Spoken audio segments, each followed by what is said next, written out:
Thank you. My name is Ray. I've been in Alaska 14 years now, and I was living for quite a while up the Steese Highway, about mile 42. And, well, some of y'all that might live out of town a little bit, you know what it's like to do chores outside every day, all winter long. And, you know, the things you might come across, like critter tracks and wolverine, oh, maybe a lynx every now and then, common moose tracks, and wolf track. Well, in the winter of 12 and 13, seems like most of the time we were up doing trapping and everything, we always saw a lot of large wolf tracks that winter. And that particular winter was a long one. If you remember the spring of 2013, we had winter till June.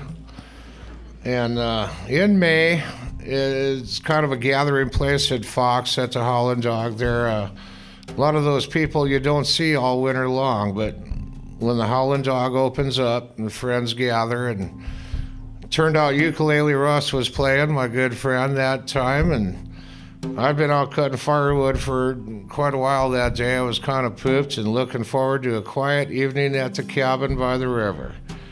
Well, when I got in, there was already a couple of messages. Ray, come on to town, we're having fun. And I thought, no, I'm not going to answer that.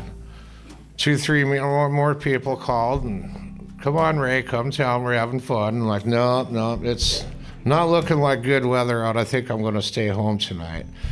So finally, about 9:30, 10 o'clock, I got my second wind, and well, okay, so when you live that far out of town, every time you go to town, you want to make it count. You need to get groceries or something, and I thought, well, I am kind of low on chainsaw gas, so now I got a reason to go to town.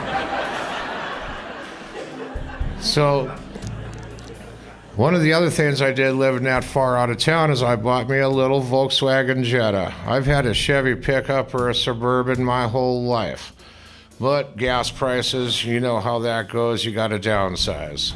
And that Volkswagen's got a really big trunk. You can get a lot of stuff in there. So in mid-May, it's getting dark, 10:30, 11 o'clock at night. And that particular night, it was kind of cloudy and foggy and half rain and half snow. And like I said, that's the time we had winter all the way to June, so we still had 6-foot snow banks on each side of the highway.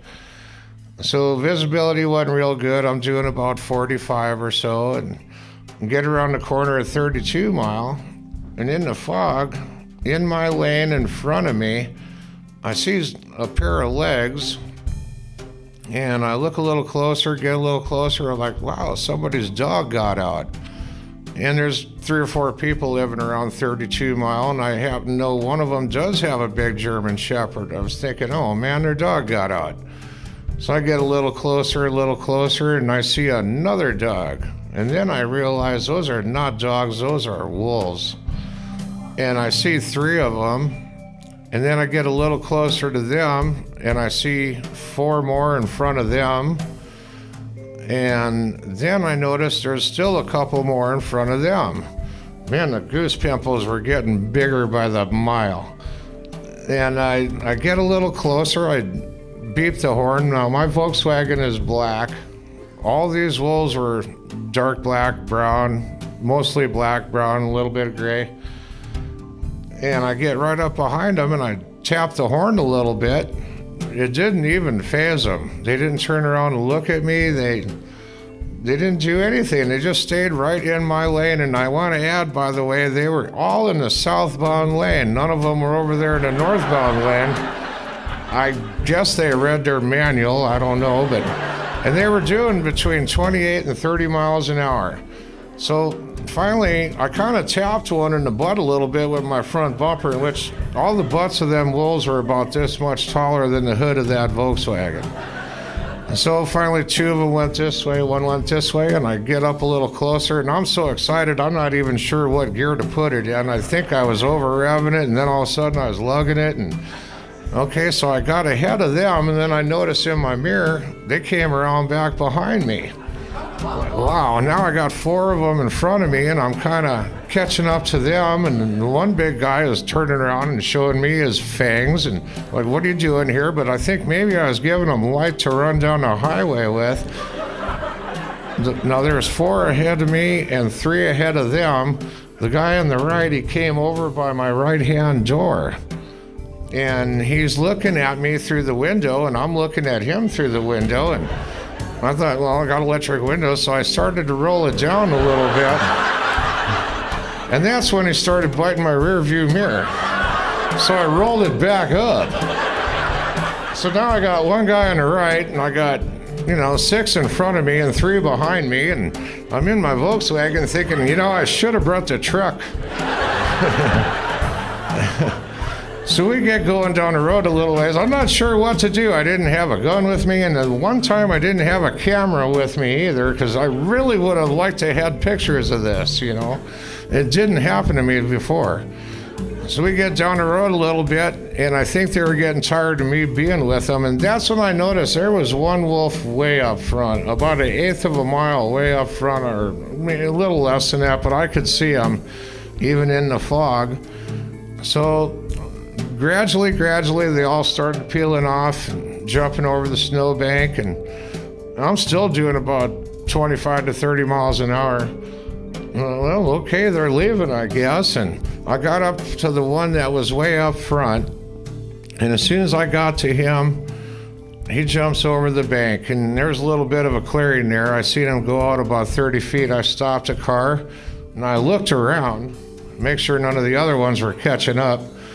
And I just stopped, I got out of the car, and I looked at him, and he was over there. He sat down in the snow, and he was looking at me, catching his breath. And then he did, and he stood up, and he kind of bowed. And then he ran off in the woods. And I'm looking around still, I don't see the other ones. I said, well, I guess I can go to town now. Gridlock in Chattanooga. So I get to town, and I had a couple sodas, and I said hello to everybody and told them my wolf story, and it was a lot of fun doing that. So, but, I just couldn't stay there any longer. I wanted to go back up there between mile 32 and 30. I think I needed to keep going. Maybe I could have catching them going the other way. I don't know. So I went up there, and I just drove 20 miles an hour through those 3 miles, but I never did see them. And it was really getting foggy then, so top speed on the highway that night probably was about 35. I got back home. I couldn't think about anything else. I stayed up late still thinking about it. I went to bed dreaming about it. I woke up early the next morning, and I got a friend of mine at 32 Mile. His name is Paul, and I called him, and I told him what happened. He says, Ray, you were up last night watching one of them Twilight movies, weren't you? I'm like, no, man, it really happened, I swear. He says, okay.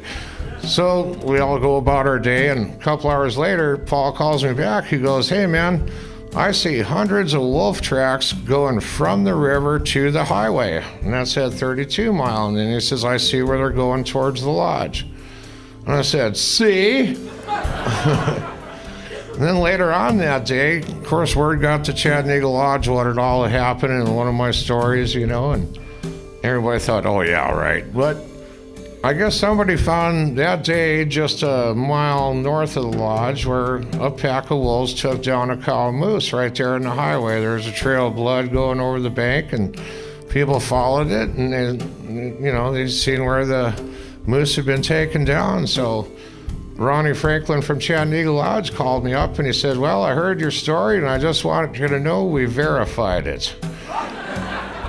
So then I went to the lodge to tell the story to everybody, and I found out that this story is worth anywhere from 2 to 5 beers every time I tell it. So thank you, wolves. And I was a truck driver most of my life. I got almost 2 million miles on me, but that 1.5 miles there was one I'll never forget. There's nothing like that at Disney World, and only in Alaska. Thank you.